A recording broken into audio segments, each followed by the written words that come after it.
कि जो भी गैर भाजपा जो राज्य है उसमें केंद्र सरकार का ज़्यादा से ज़्यादा योजनाओं का लाभ लोगों तक दे। केंद्र पोषित योजनाओं की लगातार संख्या बढ़ती जा रही है।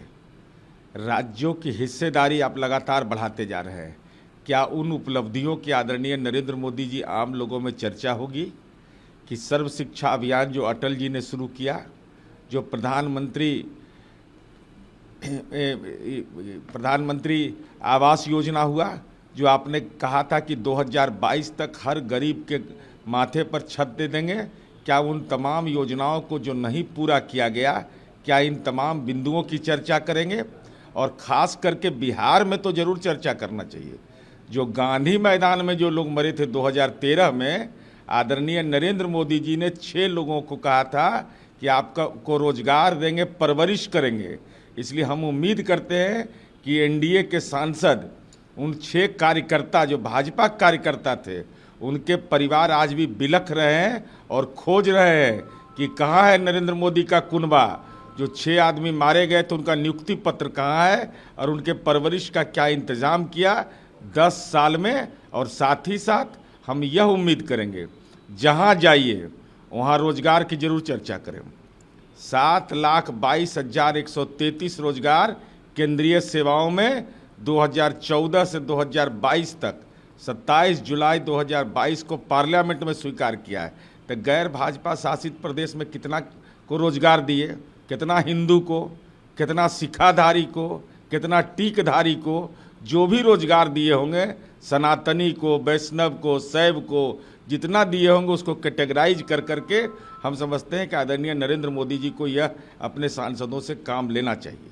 ये जो भी मुंह हिंसा मामला हुआ है उस पर वहाँ के मुख्यमंत्री मनोहर लाल खट्टर ने कहा कि जो भी नुकसान हुआ है वहाँ पर सुनवाई सुनिश्चित। मुंह की हिंसा सीधे प्रायोजित है और ये तो कलंक का टीका है कि दिल्ली के बगल में, दिल्ली से 60 किलोमीटर दूर जिस ढंग से हिंसा प्रायोजित हिंसा हुई और उसकी लपट गुरुग्राम में हुआ।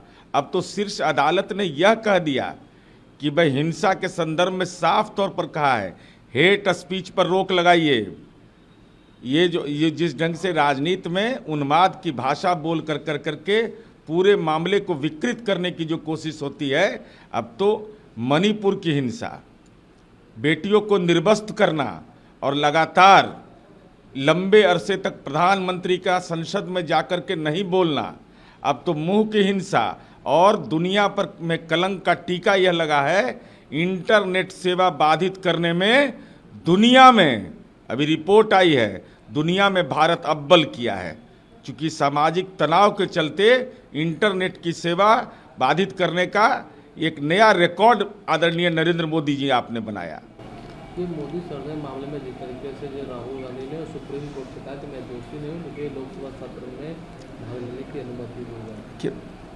माननीय सर्वोच्च न्यायालय का अधिकार क्षेत्र है, लेकिन महत्वपूर्ण विषय यह है कि जिस परिवार के दो व्यक्ति ने, स्वर्गीय इंदिरा गांधी जी ने और साथ ही साथ स्वर्गीय राजीव गांधी ने देश के आतंकवाद के खिलाफ कुर्बानी दी हो, और जिस तरीके से आनन फानन में आदरणीय नरेंद्र मोदी की जो हुकूमत है वहाँ बेचैनी में जिस ढंग से उनका सदस्यता निरस्त किया गया है, यह निश्चित रूप से एक चिंता की बात है। और हमारी उम्मीद है कि ऐसी स्थिति में जब माननीय संसद में आदरणीय प्रधानमंत्री जी जाने को तैयार नहीं हैं, प्रधानमंत्री अपनी बात कहने को तैयार नहीं हैं, तो ऐसी स्थिति में माननीय सर्वोच्च न्यायालय के इन तमाम सवालात पर गौर करना चाहिए।